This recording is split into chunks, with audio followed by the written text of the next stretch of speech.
Hey everybody, Bryce Kuhn here. We've got another great episode of The Crowded Booth for you today. As we're taking a preview, we're continuing our position previews, this time with the infield, where Ralph and I are going to talk about why we think this infield is probably the best in Major League Baseball. It might be a little bit biased, but we're going to talk about this infield today on the Braves. It's The Crowded Booth. Pile in here and make yourself feel at home. The Crowded Booth is coming on. The Crowded Booth with Bryce Kuhn.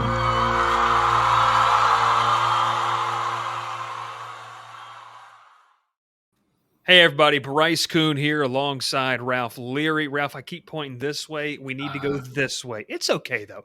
It's no big deal. How are you doing today, sir? It's good, a beautiful man. Sunday when we're recording this. I know it's the first time ever, I think, since we started doing the recordings in person back in 2020. That was the first. I was looking the last time we did a recording on a Sunday. That was 2019, wasn't it?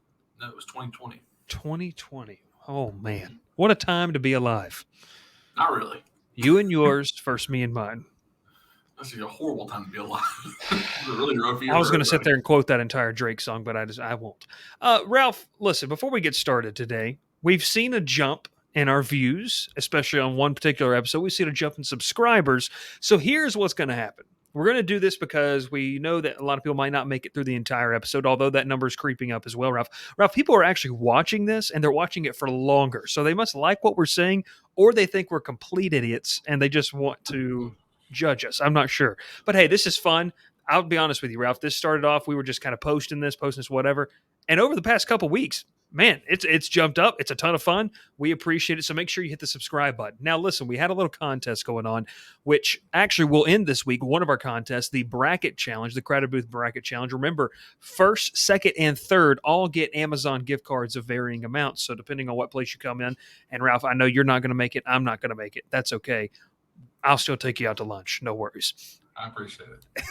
But hey, here's our next contest. So we just hit over 300 subscribers. And so what we're going to do is the first person to comment on this video will receive a $3 Venmo from the Crowded Booth. How does that sound? Does that sound good, Ralph? That sounds a lot better than your original plan was. Originally, it was coming out of Ralph's bank account. He said, Bryce, we have the business account. Why not use it? So Exactly. Well, let's get into actually talking about what people want to hear. I got a new pair of headphones on today, Ralph. Do I look a little weird with it on? I think the other headphones were weirder. I think this one's a little bit better. The ones you had on before we started recording today. Yeah, those weren't. We couldn't even hear each other. You couldn't hear me. I was just talking to the wind. It's okay. Let's get started. Hey, listen, if you're listening on the radio, make sure to check us out at The Crowded Booth on social media, thecrowdedbooth.com.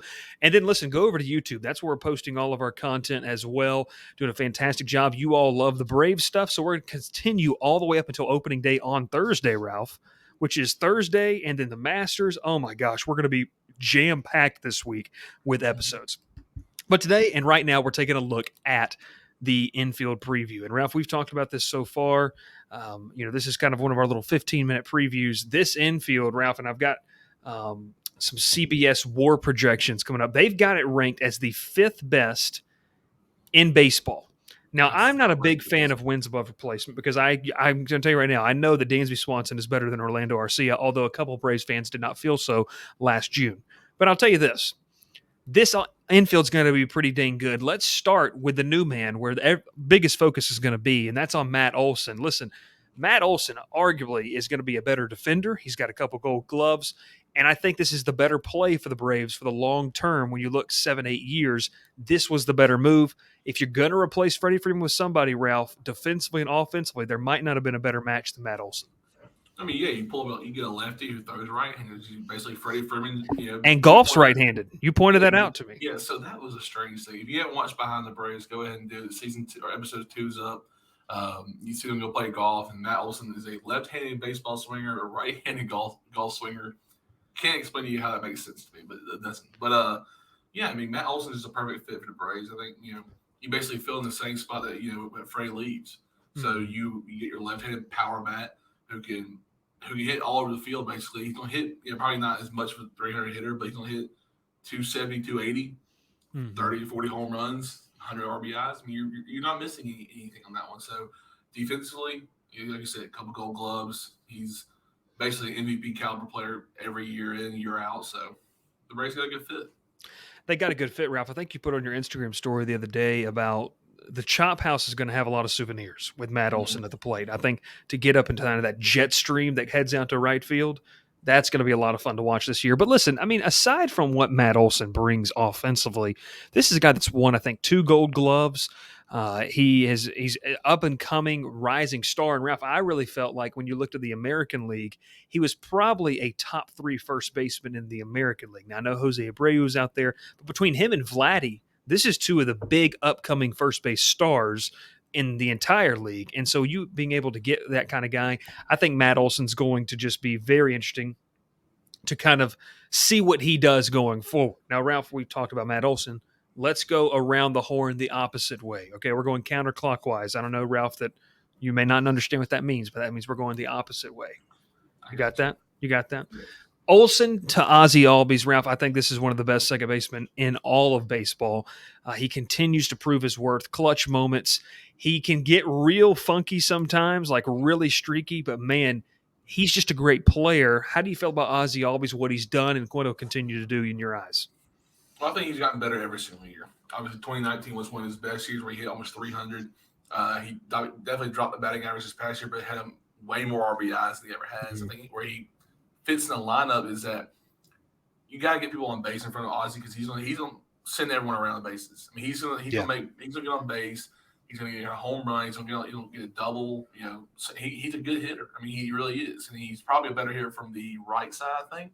Yes, he is. Predominantly, he hits from the left side just to share that other more dominant right-handed pitchers. But when he hits on lefty, he's gonna get on base when he's on the right side. So, I mean, defensively, we know what Ozzie can do. Should be a 3-time Gold Glove winner. He's been take that a little personally, I know. Yeah, I mean, I think it's a horrible, for him not to get a Gold Glove in 2019 was the biggest joke I think I've ever seen. I mean, having 4 errors all year long compared to someone who had 6 errors.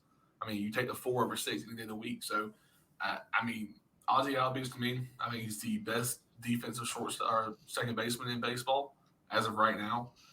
You can argue with it. I mean, we can argue all day about it. But I still think he is. He's young. He's got a heck of a future with Atlanta.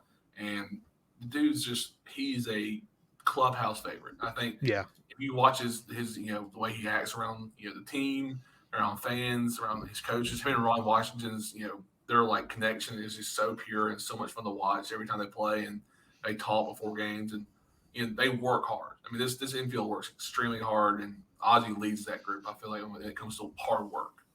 Ralph, I got a fun stat for you right here. And you talked about he's gotten better every single year. This plays into what you were saying. Albies is the only player who has hit at least 20 homers, scored at least 100 runs, and stolen at least 10 bases in each of the past 3 full seasons. So, I mean, it's a guy that continues to get better. Last year batted .259, a shade under .260, 30 homers, 106 RBIs, 20 stolen bases, 103 runs. And I like what you said. What about Albies, Ralph, is when they move him down in the order, to me, that's where he's better. Like when he's in that RBI, that 5 or 6 spot, that more run-producing opportunity, the kid's got power. We saw it, and I say he's a kid. He's 25. He's essentially our age. Exactly. But you talked about from the right side, he's got a little more power, and I'm trying to get his splits here. But I think that you hit the nail on the head when you talked about batting from the right side. He's got a little more pop. Now, from the left-handed side, he struggles with the elevated fastball. But honestly, Ralph, with how hard guys are throwing nowadays, who doesn't? I mean, that's just one of the things that some guys are going to tend to struggle with. But I love Ozzie Albies, 25 years old. They've got him locked up. To me, this is a franchise type of player. And, Ralph, if there weren't other players, this might be the superstar of your team. Like, you're talking about a guy that hit essentially 260, 30 home runs, over 100 RBIs, and he's like your 3rd or 4th option on this offense. Well, let me tell you something. I got your breakdown right here. Versus righties, he hit 237 last year. And against lefties, he hit 323. Now, so it's there. There's a big jump by bats. I mean, he had 460. Well, yeah, the sample size. There's less lefties, like you said. But still, 53 hits and 164 bats with 9 home runs, 33 RBIs. It shows you how good he is from the right side when he gets to hit right-handed. So, I mean, either way, he's getting on base. He's gonna make plays. We know what his defense is. He does not lack defensive skill. I think it shocked Matt Olson in that spring game a few days ago, and He wasn't used to. He used to have to roam around first base a lot more, but he didn't realize how good Albies is when he roamed over to almost to his position, made the play, and threw the guy out at first. He was kind of like, "Wow, I'm not used to this. This is kind of nice having It's some help different. over here." It's different. It's different having someone who can play defense. That's true. Right side of the infield is in good hands. We're going to take a look at the left side of the infield when we come back here on the Crowded Booth. Cook's Place began serving our signature hot dogs in 1985 from a cart on Broadway. We still serve the best hot dogs and scrambled dogs in town at the corner of Moon and Miller Road and at the landings. Our friendly staff won't let you leave hungry. Come in and eat to the beat with our 50s jukebox. Cook's Place, fast service, great people, awesome food.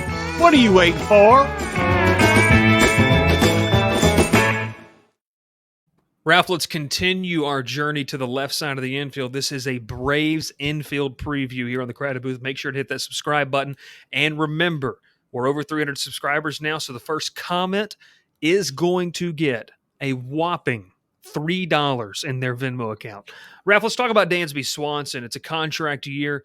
I, for one, picked him as a guy that I think he's going to figure it out over a full 162, former number 1 overall pick. We've always known he's got the God-given talent. It's just putting it all together. And I'll say this, maybe the expectations were a little too much. There's very few players, and that's why we call them an elite category, that play over the course of 162 games at like the same level. You know, every single player kind of has the dips and valleys, the roller coaster. How do you feel about Dansby Swanson? And we're going to go into a more in-depth episode in the coming weeks about what do we think we need to see from him to lock him up long-term. But, I mean, how do you feel about this? To me, this is your franchise shortstop. Plus glove, and he's got some pop. Not the best average, but this is a guy who, obviously, Ralph, and it can't be compiled into a back of a baseball card, the clutch gene is real with Dansby Swanson. Well, I think every year, like we said, I think that's the same thing about Albies is that every year Dansby's gotten better. And not with hitting, but he's more patient at the plate. I feel like he's changed his stance up a little bit where it's, he feels comfortable about the plate where he was in 2018 where he kind of had his, down year, hit almost 238. Really wasn't a good season for him. But, he was also injured most of the year. So, last year played most games he ever played in his career. We knew what he could do defensively, like same with Albies, we know what Dansby can do defensively. Now, when he goes to the bat, like I said, the clutch gene is there. With the way a lot of sit down with DH now, you can put Dansby down 7 or 8 hole and be comfortable because if there's runners on second and third or second or third in general, he's going to put someone in play, put the ball in play to score a run. I feel comfortable with Dansby in those situations. I feel like if it's a late game situation, you need an RBI. I'm okay with Dansby stepping up the plate to be that guy because we know what he can do in those situations. Mm-hmm. Yeah, I mean, to me, Swanson is kind of a de facto leader of this team now. He's almost the elder statesman. If I'm not wrong, Ralph, he's probably the longest tenured Brave at the major league level. Ozzie Albies is the longest tenured Brave over the course because he's been a Brave for like 8 years since he was 17. Yeah. But let's keep going over to the hot corner, Ralph, where I'm kind of in favor of this might be the new face of the Braves. Austin Riley. This is a guy who, Ralph, broke out last season to the tune of 33 home runs. I would tell you 4.2 wins, but no one cares about that. We just know they won a World Series with a guy that was one of the best third basemen in all of baseball. And I'm going to tell you this thing too, Ralph. We talk all about his bat, and you and I have watched the first 2 episodes of Behind the Braves. But with Austin Riley, his work with Ron Washington, we can tell. Like his defensive ability, I think there might have been some concerns when he first came up. I've been impressed. Like this is a franchise type of player over at the hot corner. I know you love Austin Riley. Like I know this is a guy that, first off, if you grew up in the South, you love Austin Riley. He's a Mississippi guy, comes and plays for the Braves, hunts all offseason, and just says, yeah, let's go hit 35 bombs this year. How much do you love seeing Austin Riley in a Braves jersey? I mean, it's exciting watching him play baseball for the Braves. I mean, he is an electric player. When he shows emotion, it's real. It's not like it's for show to make the cameras feel happy, make fans feel happy. He's there. He wants to win. He wants to be in that Braves shirt, and he wants to celebrate when they win. And his smile will bright up. It'll bring a room into happiness. I mean, he's just a happy guy. Plays with a lot of passion in the game. He's honestly He works so hard in the offseason, you can tell, because he changes so much about his swing from 2020 to 2021, where you saw jumping his batting average, home runs, RBIs. Now, obviously, it's from 60 games to 160 games, 162 games. But either way, you saw him change everything up for him. Yeah. And even, like you said, defensively, we're working with Ron Washington. You see the defense, like the jumping, the fielding percentage, less errors, turning double plays better, and just, making those big game plays. I mean, you saw some of those incredible plays in the playoffs for, I think it was a line drive from Alex Bregman, I want to say. And he dove right in the corner. It might have been NLCS, though. Either way, he made a great play, and he's a big guy. He's not small and quick like Ozzie Albies and Dansby. He's a bigger guy. He's moving really quick, though. So I think his ability to jump from where he was in 2019 to now, and still be as young as he is. I mean, I say young, Bryce, but actually yesterday was his birthday, so he just turned 25. Happy late birthday to Austin Riley. How about that? No, listen, Austin Riley, to me, this is a franchise guy. I think he's the next big piece, non-pitcher that they're going to lock up. Obviously, Dansby's in that conversation as well, but kind of the one they're going to try to buy out some years of arbitration. But, man, Austin Riley is a big piece. To me, this is the best infield in baseball. I mean, I'm biased. I get it. Now, Ralph, we're going to take a quick break. We're going to come back and talk about some depth. You get to talk a lot about your boy, Pat Valaika, when we come back. Your soap is ugh, and your body wash is a synthetic detergent. But you're not a dish. You're a man. Switch to Dr. Squatch Natural Soap for Men. For men who build things. Open pickle jars on the first try. Slay dragons. And let their daughters braid their hair. Men who like to feel good and smell. Titillating. Dr. Squatch takes you places you never thought you'd go. Naked. Back here on the Crowded Booth, we're going to wrap up the episode with a little bit of bench depth for the Braves. Ralph, I want to pull this up and show it to you right here. This is David O'Brien talking about how kind of the 28-man roster. Now, this is something big. 28 men until May 1st because of the abbreviated spring training. Then they're going to push it back down to 26. Ralph, when you see right here, you see Orlando Arcia. We talked a little bit about a couple other guys. How do you feel about the depth of this infield? I mean, obviously gone is Adrianza. Johan Camargo's no longer a Brave, and that's not hurting a lot of people's feelings. But in this situation, to me, Orlando Arcia is a guy that can play multiple positions. We saw him play the outfield. You talked about that in the outfield preview. But there's some guys, Pat Valaika, Phil Gosselin, those two are still vying for opportunities as well. And then, Ralph, there's a guy that's probably going to be playing AAA that's more than capable, I feel like, and he's going to be the real option, is Braden Shoemake that could come in and make some opportunities. How do you feel about the depth of this infield for Atlanta? Well, it shows you how good the farm system is to have Braden Shoemake, who's almost MLB ready right now. And, he's just sitting in AAA right now, just, ready for his call-up. So, I thought the depth is there. The pitching staff is incredible right now. You have a 6-man rotation you'd be comfortable with to start the season off. That's, far past what some teams are even looking at. Mm-hmm. The bullpen is just outstanding. I mean, obviously Luke Jackson's going to have some problems. We'll, sure we'll talk about it in a few minutes or in our next show. But just in general, this whole entire I don't remember a team. The Braves had, was it mid-season last year when Darno went down? The Braves had to go find catchers. They had to go trade and sign catchers just to play. The Braves are starting the season off with 3 catchers, and I feel comfortable with all 3 of them starting at one time. Or, in general. Yeah. And we didn't even talk about the catchers. Darno, Manny Pena, the signing, and then Williams Contreras is going to be kind of that DH guy.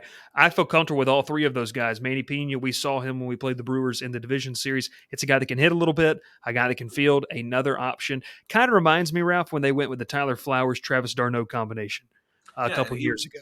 Yeah, and even when you talk about Williams Contreras, they're going to have him working at first and third this year too, and just gives him reps in there just in case he needs someone to fill in those spots. So, having that versatility with Contreras playing two different positions to help out the infield with Matt Olson and Austin Riley, and maybe working the outfield to help some of those guys out. The outfield, I feel like that's fine, but infield, I feel comfortable with it. These guys are ready to play on their 162 games. They're ready to go out there and play their best at 162 games. They love it. These guys work hard, and this is their, I'm gonna say it kind of straightforward here. This is their job. This is what This is what they work hard to do every year. So, you shouldn't be surprised for them to see them want to play 160 games.